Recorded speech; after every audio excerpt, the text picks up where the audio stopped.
independence,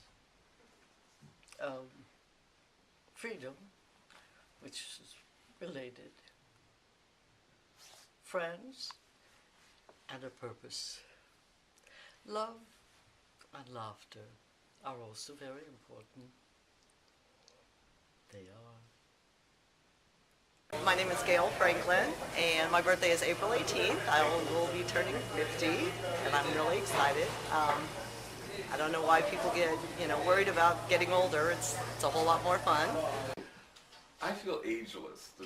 Actually, what I remember something my mother said. I look in the mirror. I feel like I'm 17 inside, and it's like, who is this guy? But I really feel like I'm 35 is my real age. I have the body of a 35-year-old. That's what it feels like I'm living. I hope it'll last for at least a few more years. These people get off the ramp, they want to get back on the ramp. They're looking at their husbands and they're thinking, seriously, I took care of you for the past 30 years. And they're thinking also ahead, like how many years do I have left and what do I want to accomplish?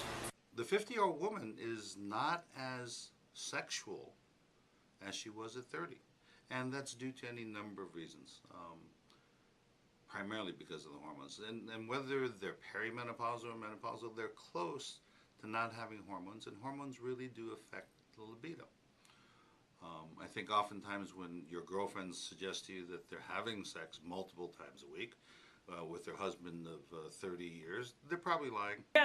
I like really associating with younger people because it keeps you younger, is what I think.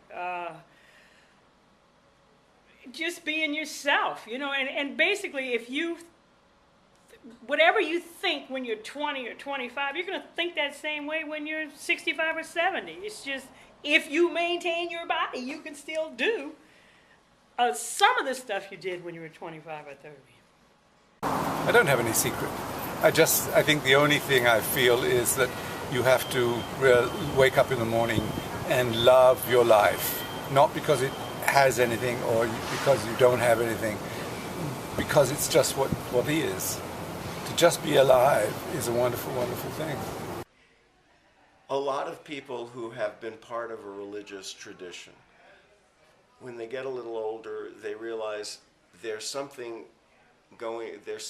lacking in the inner dimension of inner peace and inner contentment that the organized religion is not providing them.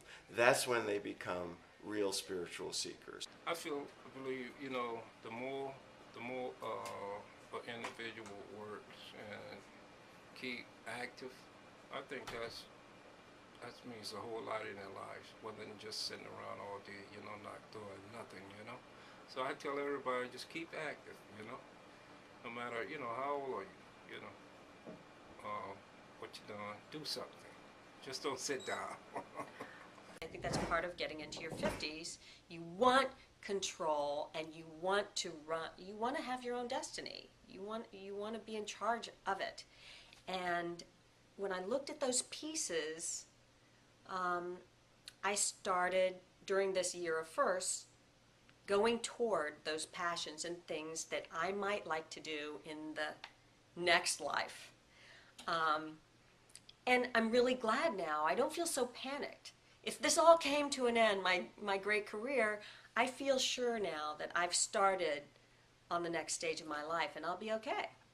From 49 to 71 are the years when I think I really found out who I was. I think that as a creative person, I began to, a lot of that process was looking at what I'd done and understanding the way that it worked and the process that it worked. And a lot of it was just delivering the whole writing process to my unconscious, to say, this is what I need to write.